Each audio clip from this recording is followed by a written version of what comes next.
Hello my dear friends, and welcome back to another Ahsoka breakdown. We just got part 5 by Dave Filoni, Shadow Warrior, and we have so much to discuss. As predicted, this episode had plenty to make the fandom erupt with sheer and utter joy. I had so much fun watching this one, and honestly the last 10 minutes gave me goosebumps. With that amazing ending that was reminiscent of Star Wars Rebels Season 4, Ahsoka makes a final promise to Hera Syndulla before embarking on a major journey to Peridia in the Purrgil.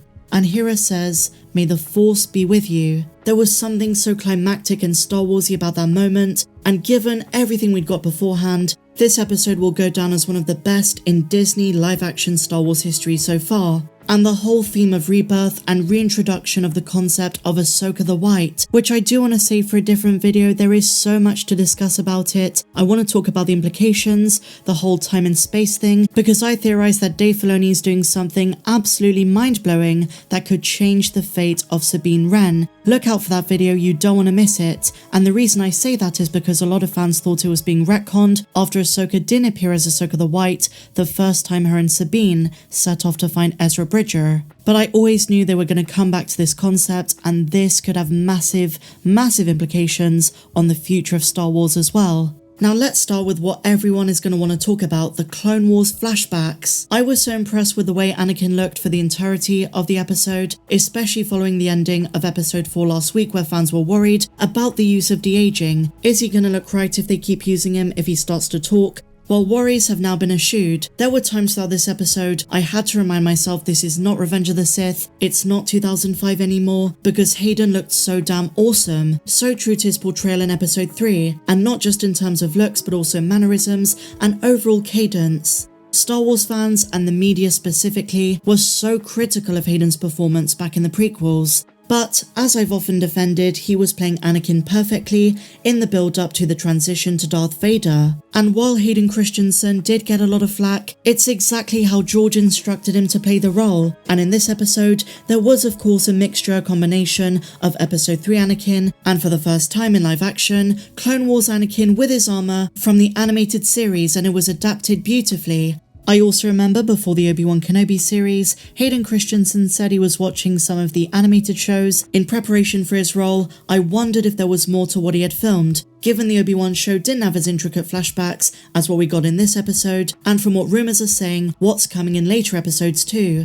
Apparently there is more Anakin to come. We've not seen the last of Hayden in Ahsoka. Such great news. Now going into this episode, we were wondering if what Ahsoka was seeing was in fact Anakin himself. And while this all did happen while she was in the ocean, just before the New Republic comes and rescues her, it was for all intents and purposes him, appearing to Ahsoka Tano as she last remembered him. I think this is a way for his Force Ghost to manifest. And another reason I think this is real is because Jacen Syndulla, who clearly has the Force, could sense a lightsaber duel. It wasn't just in Ahsoka's head, unless Jacen was tapping into Ahsoka's mind, but I don't think so. And I don't know if you caught this, but there was a really cool reference with Anakin's turn from light to dark, this duality, where Ahsoka's watching Anakin's darker nature come out, earlier in the timeline too. We saw something similar at the Lothal Temple in Ahsoka's vision in Star Wars Rebels Season 2, but on top of this, we also get this reference in Shadow of the Sith, as it pertains to Anakin's Force Ghost specifically.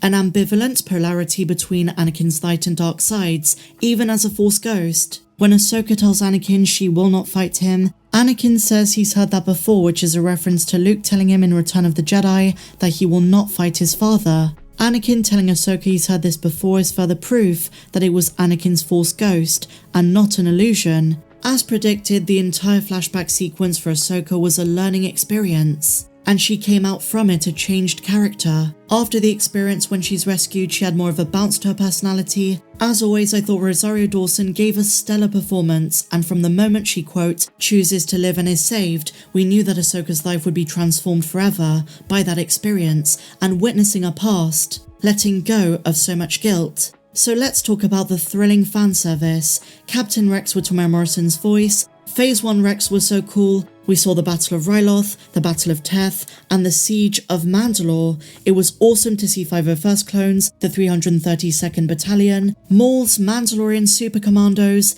and on Ryloth we even see some of Cham Syndulla's soldiers.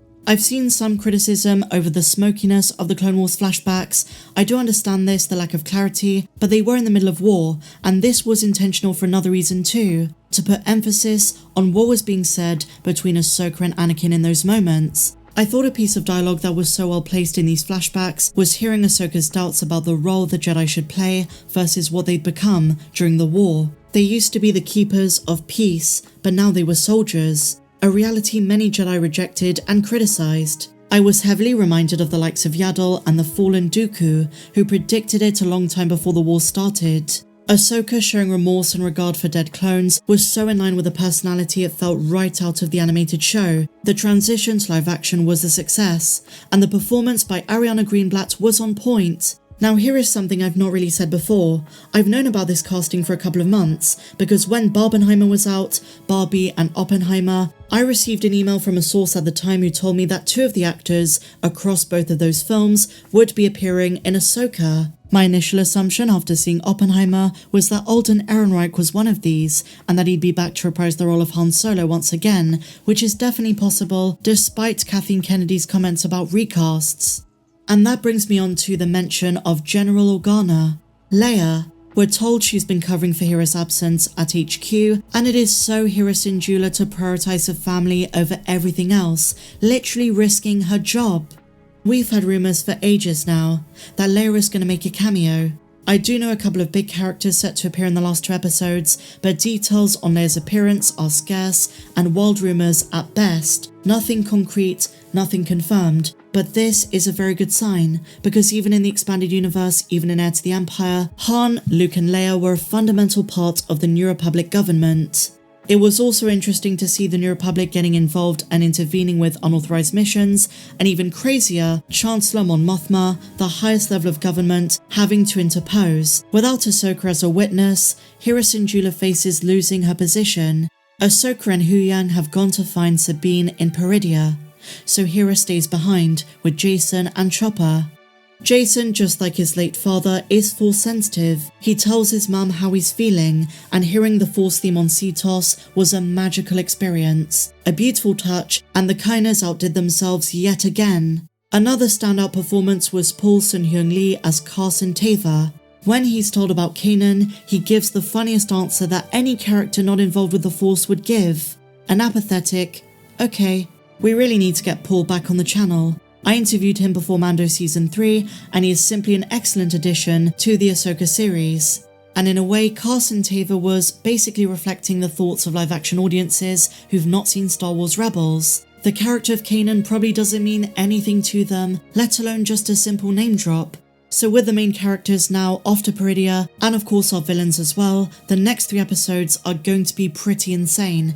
They've set up a crazy ending to this series, and as I said, Thrawn probably doesn't get too much screen time. We all made the erroneous assumption that he was going to appear in this episode, but I think it's going to be next week, if not in the final 2 episodes. And the fact we're going to see a new galaxy in live action is so exciting. That is where we're headed, and I've got to say the Purrgil looked insane, so cinematic. The lighting, the music, I was so engulfed. Definitely one of the best episodes of Star Wars live action. As always, my dear friends, I will be making more videos breaking down individual scenes and moments, especially Ahsoka the White. But what did you guys think? Did you enjoy this episode? Share your thoughts in the comments down below. If you enjoyed this breakdown, please be sure to give me a big fat thumbs up, subscribe if you're new, and I'll see you in the next video. May the Force be with you, always.